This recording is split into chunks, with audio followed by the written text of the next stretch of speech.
I'm the co-founder of Stellar.org. I'm going to talk about creating the internet for payments. Today, payments are actually pretty broken, and this might not seem obvious because on your cell phone you can pay for your car and your hotel, and it all seems pretty easy. But if you dig a little bit deeper and try to do a little more, there's still some pretty big fundamental problems. And let me give you a couple of examples. So imagine this man here, Tavi, that maybe lives in Atlanta and wants to send money back to his family in Thailand, but he can only afford to send 20 bucks at a time back. But in order to do this, his bank will charge him more than that to send the money, so obviously it's not really possible. And even if his bank did charge a reasonable amount, then his mother doesn't have a bank account, and so on her end, it would involve, like getting the money for her to actually get the money would involve other people and more time and more expense. And another example is imagine a factory in China that needs to supply an oil refinery in Nigeria. And in order for this factory to get paid, the money will take over a week to reach them, right? And so this has all kinds of repercussions for the factory because it limits the amount of productivity it limits how productive they can be because, they in turn have suppliers, and so it limits their cash flow. And this is 2016. You would think that all of these things would be a lot smoother. So let's talk a little bit about how payments work now. So if we're in the same room and I want to pay you, it's very simple. I can just hand you $20, and it's instant and free, and it's very easy. If we're at the same institution, it's also pretty simple. My account is debited, your account is credited, the money moves. It gets a little more complicated when we're at different institutions. Maybe they're not on the same payment network. Maybe they don't have a relationship with each other, so the money has to flow through some corresponding institution in the middle, and this causes more delays and more friction. And it's even more complicated when I want to send one currency and you want to receive another. In that case, sometimes it must be converted in the middle to some third currency. In the Nigeria to China example, it goes through dollars in the middle, which neither party really wants to hold, and so it's subject to currency volatility. And it's an even greater issue if there's a failure in the middle and the transaction has to be rolled back, right? Payments today work largely like the internet hasn't been invented. There's all these different payment networks. There's SWIFT, there's ACH, there's mobile money things like M-Pesa and Bcash. Things like Venmo, and none of them interoperate, right? And so this is kind of the fundamental problem and why it's still slow and expensive to send money cross-border, and there's this burdensome compliance process that still leaves banks exposed to a lot of risk. So is there a way to fix all of this? Maybe there's not. There's lots of different currencies in the world, and maybe sending money cross-border is always going to be a little bit full of friction. But before we give up, let's look at this nice analogy to email, right? So in the early days of computing, if we were on the same mainframe and I wanted to send you a message, it was pretty straightforward. I would just leave the message, and when you logged on, you would get it. It was still pretty easy when we were on the same network. There was a simple protocol to send it from my machine to your machine if we were on the same local area network. It started to get a little more complicated when there were different networks. Maybe we were on different operating systems. You would actually have to specify the route from computer to computer to reach someone else's machine. And then if one of those machines was down in the middle, your email would get lost. It was sort of this big mess. Like no one knew if the mail would get there or not. And this all changed in 1982 when someone came up with what's called the Simple Mail Transfer Protocol, or SMTP. And SMTP is this open interoperable standard that anyone can adopt, right? And so the beauty of it is now people who run mail servers, for instance like Gmail or Yahoo, they don't have to have formal relationships with each other, right? They don't even really have to know about each other. The protocol, they just have to adopt the protocol and then the mails can flow, right? And what we've seen is SMTP and email has grown extremely rapidly since it was introduced. It's had huge benefits for our society and economy, and it's all because SMTP provides this open protocol for communications, right? So why can't we use the same model for payments? Like that's kind of what we want, right? So it turns out sending a payment is a little more complicated than sending an email. When you send an email, I can send someone the exact same email and it's not a big deal. But if I send you $10, I better not be able to send the exact same, or someone else the exact same $10, otherwise we have a problem. And this is known as the double spend problem. And it's sort of a subset of this first point here. How do you store, prove possession, and transmit value in this digital way? And so then the other problem is, how do you digitally represent existing currencies and assets? Because, there's people all over the world and they use different currencies, and these things, everybody wants to use what they use locally, right? We want to use dollars here. In Mexico, they would use pesos, et cetera, et cetera. And then once there are these different currencies and assets, how do you make them interoperable, right? When you're sending a payment to someone in Mexico, it shouldn't matter that it has to do some currency exchange. It should still be frictionless and quick, right? And then, importantly, once you make this system, you need to make sure it still scales. Like, it needs to be used by billions of people, millions of transactions. So is it even possible to solve these problems? And in fact, we didn't think, computer scientists didn't think it was possible to solve the first one. How to solve this double spend problem wasn't even known until recently, until one of these visionary Satoshis gave us Bitcoin, right? So Bitcoin is this awesome innovation, right? It does these kind of two things in this elegant way. The first thing it does is converts a real-world resource, i.e. electricity, into a digital asset. So it takes something in the real world and puts it into the digital realm, right? And the second thing it does is it provides this immutable public record, right? It's basically, there's a database there that everyone can see, but no one can change arbitrarily, right? So it's as if there's this giant rock out there on the internet that you can now chisel things into. So in the other example, if I want to send you $10, now I can just go chisel into the rock that I've sent you $10. And so if I try to send it to somebody else, then they'll see that it's already on the rock and can't be done, right?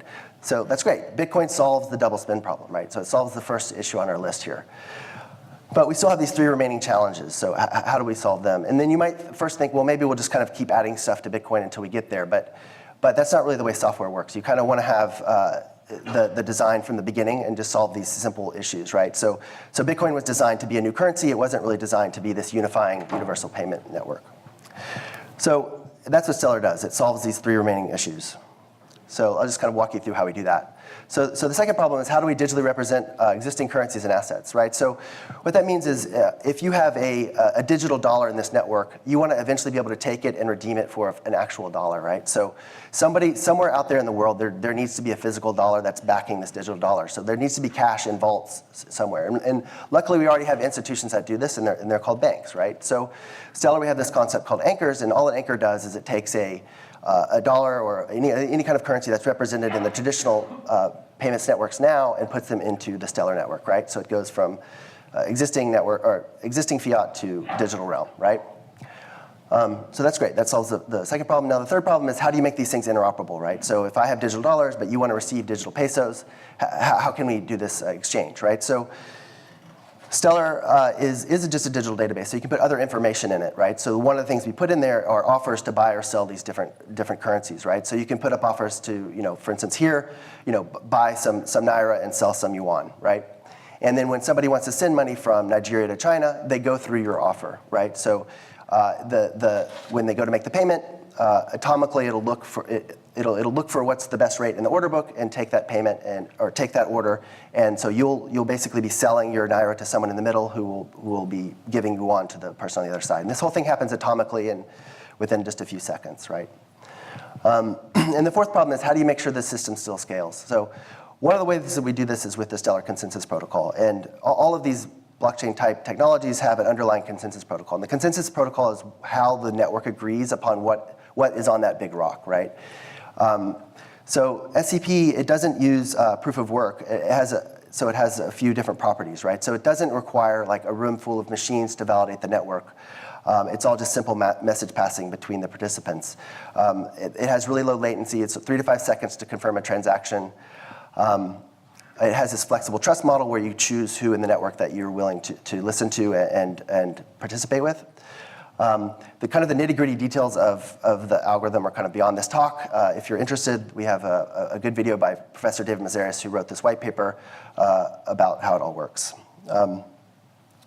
So again, what we wanted to achieve here was a universal payment network that doesn't matter if your financial institution is a bank, a mobile money operator, if you're holding one currency and the person wants to receive another, all of these systems should be interoperable.